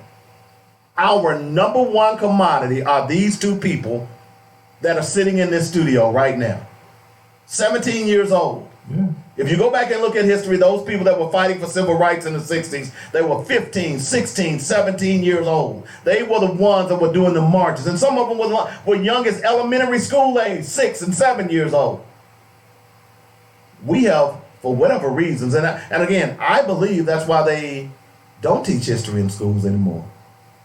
Because they don't want black children to understand the power. They don't want to know their strength. Exactly. And when I do my teenage survival kit, the one thing I tell them is that you have the power Yeah. You don't realize how much power you have. Right on. Right on. You don't understand that with your, and I use the examples of the civil rights era. Look at those kids. Go back and look at some of those pictures. Go back and look at some of those videos. Those are children. Those are teenagers. Those are college students who were sitting at those lunch counters. Those were not men 40 and 50 years old. You all don't realize how much power you have. In fact, you cede your power to stupidity. You cede your power to things that don't make any sense. And white people are laughing all the way to the bank on you. Yeah. 855-525-5683 is the number. That's how you get in touch with us if you want to join the show. Of course, it kind of goes to that piece I was going to talk about. The University of Virginia did some research on some of their textbooks. Mm-hmm. They say slaves were happy. In fact, they even got a picture of black people in suits and petticoats, suggesting that slaves were happy. You see, but again, if we don't teach our children, my argument is that every black church ought to have a Black History Hour, just like you have, start the music, just like you have Bible study. Yeah. You ought to have Black History Moment. Every church. So let me address this, because I like when people text me. Can you address it after the break? No, I need to do it right quick. Okay. I don't want to forget this thought. No, I'm not endorsing violence, but what I am saying to you is that America respects it. Exactly. America respects violence. I'm not endorsing violence. I'm not saying that we should be violent, but I'm saying at some point, I think these brothers showed you that they were sick and tired. That's two brothers. Let me give you another example of that, a worldview of that. Mm-hmm. There's a reason why America has the bomb. Mm-hmm. There's a reason why Russia and China and all those others have never bombed America. And there's a reason why America has never bombed them. Any conflict America has had with anybody else, how did they solve it? With violence. With violence, baby! But the point I'm making here is this, is that the reason they haven't bombed us and we haven't bombed them is because they know that, hey, they're going to get an equal and same response. If police knew that when they came into our community, that if they acted a fool, that they were going to get a response, they wouldn't be doing that. No. That's the point you're making. No, exactly. That's the point you're making. There was some repercussions. And there are no repercussions. Exactly. And there are no repercussions because that little 14-year-old black girl, there are not going to be any repercussions. But the white boy who had stolen a car, he got $30,000 and the cop was fired. I rest my case. We'll take a break. We'll be back in a moment. You're listening to Black Focus Radio on joinatradio.com. Stop it.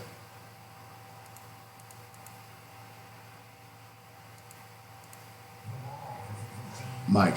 Provides our clients the personal care. Now, see what I mean by being ready? Larger law firms. So you should have had that stop set ready to go. Okay.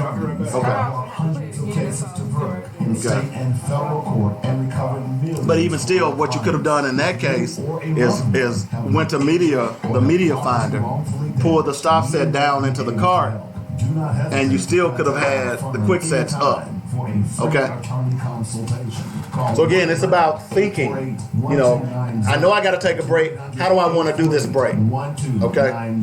Or email inquiries at arkansas-personal-injury.com. Our law offices are centrally located at 212 Center Street in Little Rock. That's the law offices of James F. Swindoll, personal injury and products liability attorney serving Arkansas since 1977.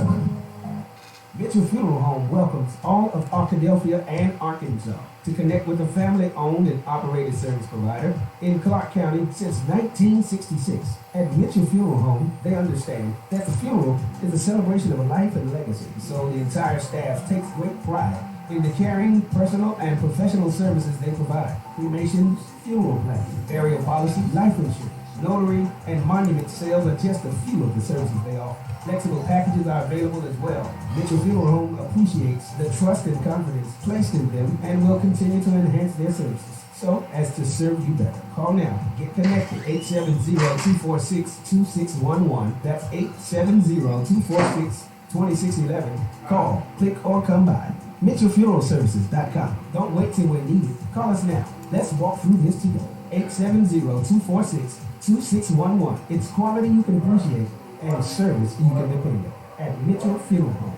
Hi, this is Alvin from Habibi's 4317 East Broadway in North Little Rock. We still have the green top at your very next stop. The same great service, but more on it. Give us a call at 501-663-1553 or 664-2992 or call our toll-free number 1-877 Habibi1. Diapers, pull-ups, hospital beds, wheelchairs, Simply Fit, diabetic supplies, underpads, and more. Your durable medical supply center.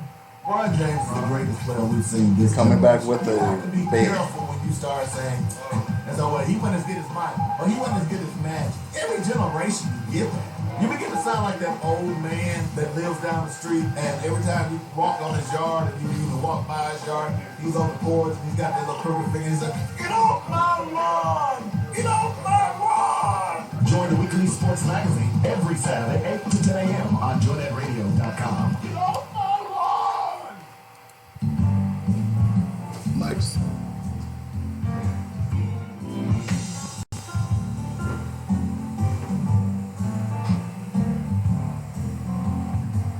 All right, welcome back to the show. Got a few minutes to go in the show. Robert Webb, Dave Coleman in the house.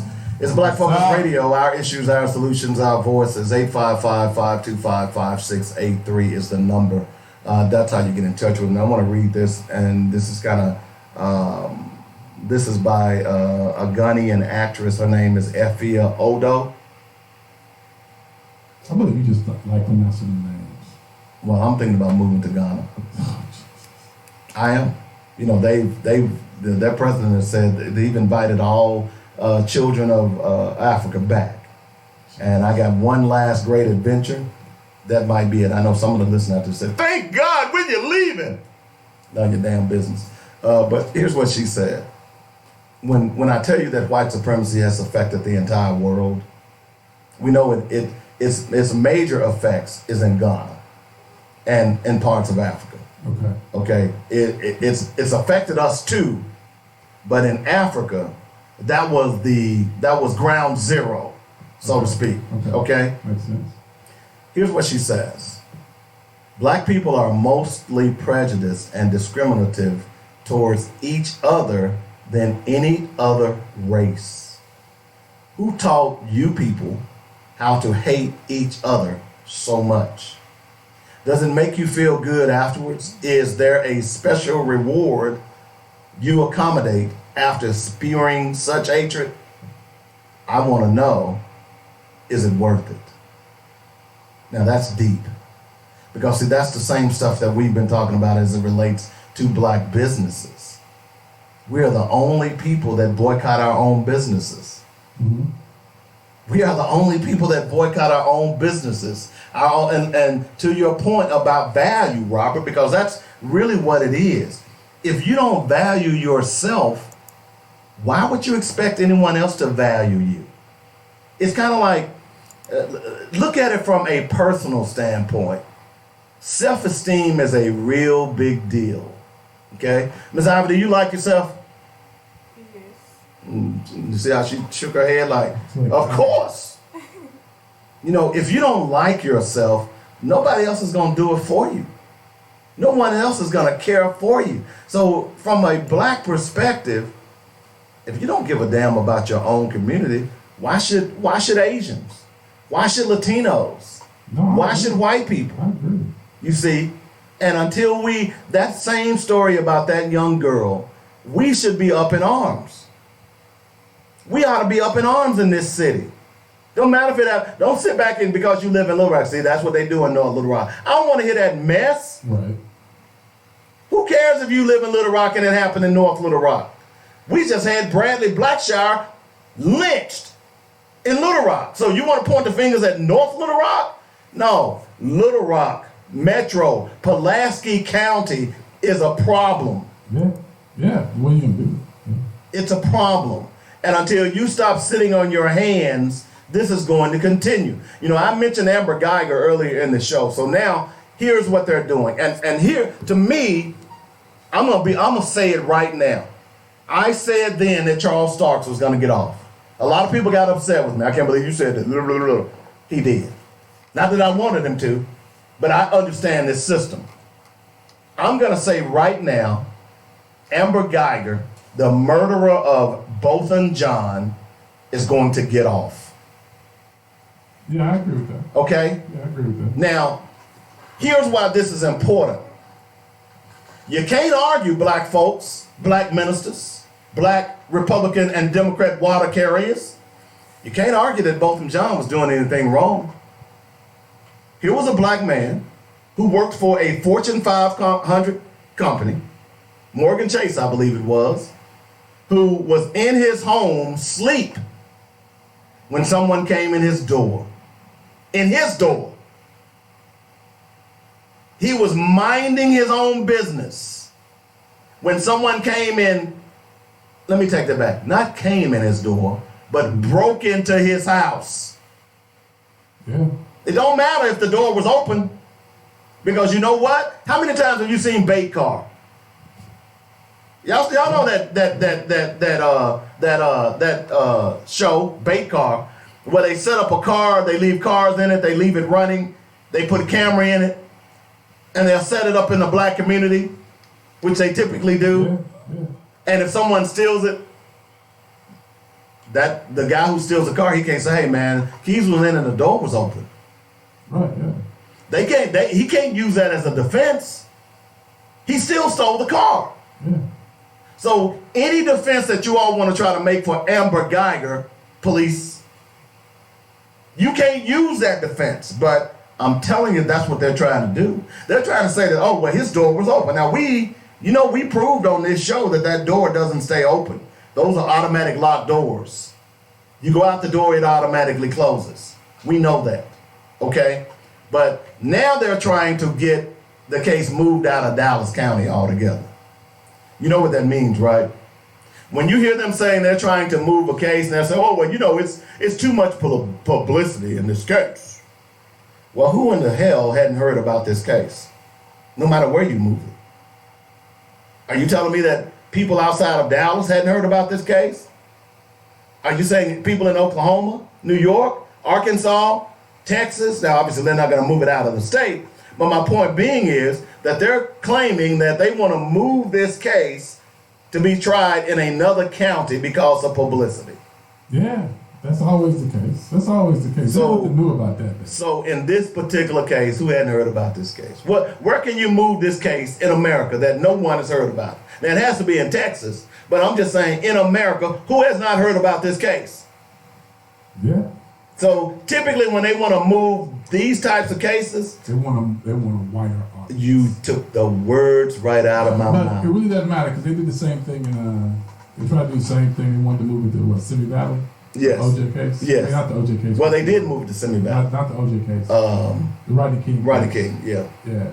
They wanted to move it to Simi Valley because they didn't think they could get a fair trial in LA. So, I mean, yeah. I think this again. This goes back. I mean, this is about value.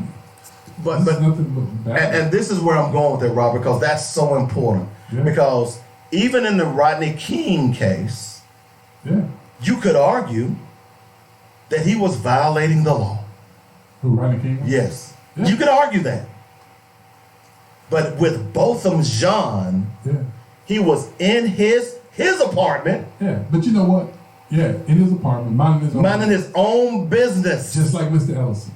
Right. Yeah. So, I'm glad you brought that up. My point is, and I have to say this because I need people to understand where I'm coming from. But wait a minute. There was a scuffle involved with Mr. Ellison. We don't know how it happened. No, he was in his house with his door open. Right. On a December evening. But Botham Jean was in his house with a door closed. Yeah, with a door closed. Yeah, I don't know how black men die in their own houses and people don't consider it to be murder. I don't know how that happens. I just don't. But that's what I say again. That's about value. You ain't valued. What you gonna do to be valued? But I want to say this because I think it's important people understand where I come from these days. The city has taught me a very important lesson, and that lesson is that I'm down for my people no matter what. Yep. Because the city has supported criminals. They have supported people who have broke the law, and they support them. Yep. They still support them. They still work for the city of Little Rock. So hey, You can't tell me nothing bad about my people. Mm-hmm. So don't come to me about he broke the law. I don't give a damn. Mm-hmm. I don't care what he did. Don't nobody else care what happened when something happened to their folk, do they? Right. Because let me tell you something really interesting. So the dude who got killed by Daryl Dennis over in the hood, Mm-hmm. supposedly he was buying drugs. Did nobody care about that though? Right. He was breaking the law, right? Mm-hmm. So I got a message for all y'all. Mm-hmm. You walk up and say something crazy like that to me, I might put my hands on you. Because I ain't hearing that no more. And Yep. no more time for excuses. No more excuses are acceptable. They're not. Well, and I'm with you. They're not. And that's why I focused on this Botham Jean case, because if this woman gets off, or if she gets a slap on the wrist, and if black people don't march, don't raise hell, I don't care if you gotta burn down buildings, I'm sorry. If you don't do something to say we've had enough, then we're finished. I gotta call brothers out. We're I done. gotta call brothers out. I just gotta call my We're brothers done. out. I gotta call my brothers out. Because the one thing that they fear more than anything is the presence of black men. That's why I said that thing that's why it needs to be That's the black. one thing they fear is the presence It needs to of be black men. That's the one thing they fear more than anything. They don't fear, they all these, as they call them, all these multicultural groups, they don't really fear them. Mhm. Because you look through the group and you'll probably find maybe 5, 6, maybe 7 black men at the most. Mhm. But if you got a whole group of black men that walk up in any way, it just changes the perspective. And I'll tell you why I say that. In 2011, we were fighting the sales tax, and we had them brothers walk up in City Hall. Man, I felt like Dr. King. I saw white folks partying at the Red Sea as we walked through the halls of City Hall, right? That made a difference. Before we could even get in that good, they had already gave us $3 million, and we had to say a word. Now, you understand how powerful that is, right? Mhm. Black men move the needle. I ain't saying black women don't. Don't get me wrong. But the one thing they don't want to see is a group of black men. Not just black men, but educated black men. Exactly. Black men who are not violent, who are not acting ignorant, who are not talking ignorantly. Black men who are saying, hey, you know what? These things need to happen and we want to see them happen. Tell us your plan for making them happen. Mhm. You get that, right? Mhm. See, that's what's important. That's what they need to see because they haven't seen that yet. When you say that, I'm reminding of a video that I saw the other day it was from Detroit. And I don't know the name of the organization, but I've seen the brother before. Apparently, he went into a store where a black woman went into a store that was owned by Arabs, and they disrespected her. The video picks up where he says, "You're not selling anything else." You get this? Mm-hmm. He said, "You're not selling anything else today. Mm-hmm. We're shutting your store down." Mm-hmm. And he, along with about 4 other brothers, Mm-hmm. stood in the doorway of that store. And no one came in. That's what's up. And whoever was in there, they left. And the only 2 who were there was the people behind the cash register. That's what's up. And those people behind the cash register, they didn't say a word to him. Okay? Mm-hmm. Because they knew, and he was a big hefty brother too. So they really didn't want to say anything to him. But my point being, and to your point, Robert, really what it boils down to is that we need black men to stand up.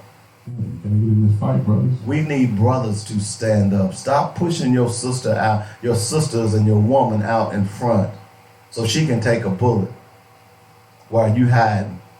It's kind of like back in the day when the welfare man would show up at the house. You tell your wife to go to the door. Yeah.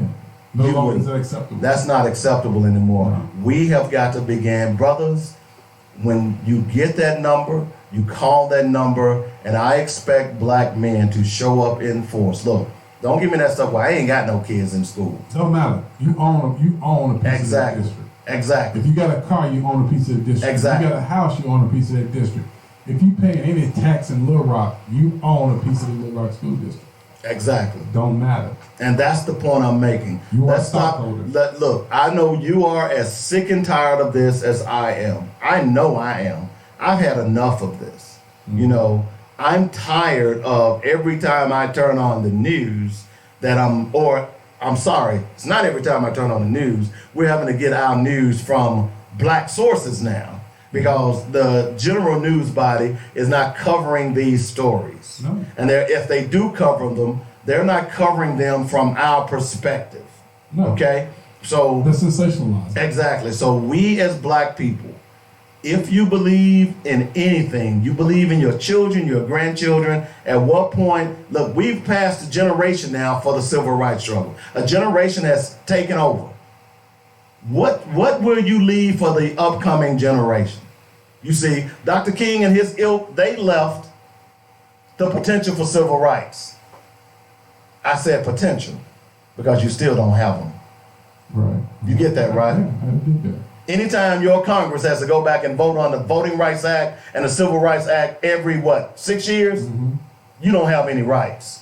Because at any point, they can revoke those rights. So black people, what are you going to do? Are you tired? I know I'm tired. I'm tired of every time, look, I could literally have a show every day about black violence. Yeah. Not black on black violence, but violence that is perpetrated on black people by other people. We hadn't even gotten to the story about the brother who was playing rap music and the white boy walks up behind him and slits his throat. Oh, y'all didn't hear about that? Here's a black man, a young black man who is playing rap music, and because the white boy didn't like the music, he walks into a store behind a coward. He didn't even confront him. He grabs him and slits his throat. We hadn't even talked about it. You know, that just happened about a week ago. So not only are police killing our people, but now regular white citizens are doing it. Let me take that back. Regular white terrorists are doing it. At what point y'all gonna stand up, folks? Yeah, I'm just asking. You know, you want people to run point for you. I told you, look, I can't be the point of the spear if I don't have a shaft and feathers behind me. No one can. Yeah. And part of the reason that a lot of leaders don't step up, who deserve to be leaders, is because they know that when it's time to step up, y'all are going to turn your backs on them. That's a problem, music. Bed. I'm just saying. That's what's up, dog. All right, man, we got to get out of here. I want to thank Miss Ivy for running the board. Did a great job. She's like, yeah, I know, I'm bad. You did miss the music cue, so don't get your big head, okay? But both she and Clayton are doing a great job and appreciate them. Robert, it was good to see you today. Don't forget, appreciate it, man. We need to continue to give that number out because we got to get down there to the school board and we got to get down there in force. I would love to see, I'd love to see, I don't want to even put a number. I want to see standing room only. You're going to need to do the close first. Yeah. Hey, before we get there, I think it's important to let y'all know, spend money in your own community. If you don't, nobody else will. Peace. And that reminds me, I need to, every now and then, I have to do Dr. Francis Cress Welsing. And by the way, I want to remind you all, tomorrow, we've got Dr. Claude Anderson, okay?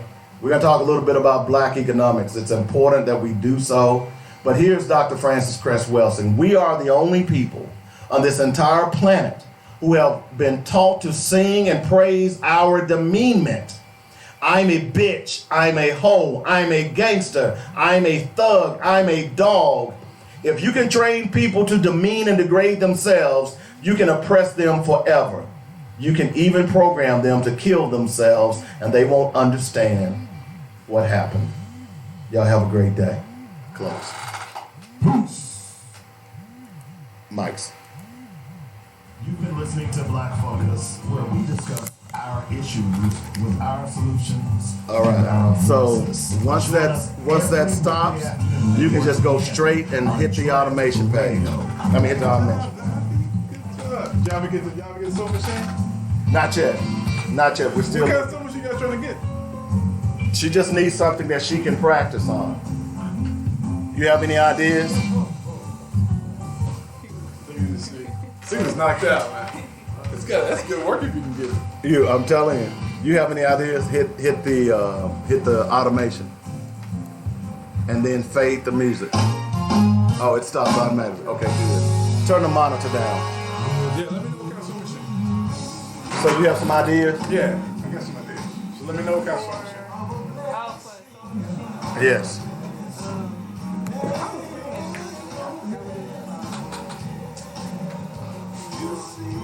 You saw one already? You saw one already? You swear?